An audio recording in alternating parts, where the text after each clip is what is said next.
A man in Texas has become the first person to be diagnosed with Ebola in the United States. CNN's Mary Muller has more.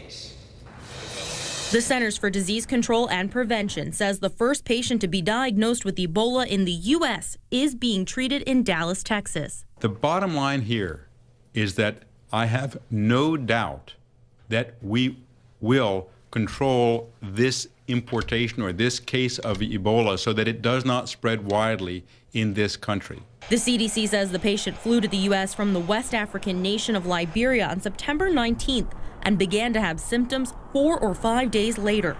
On September 28th, he was admitted to a hospital in Texas and put into isolation.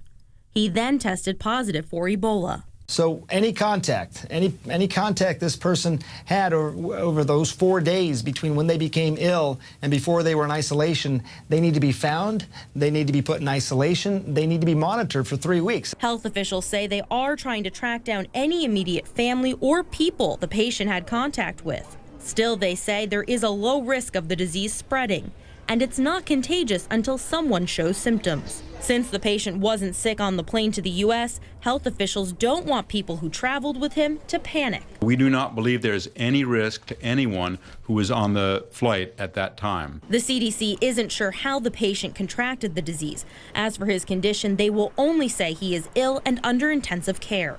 In Atlanta, I'm Mary Muller reporting.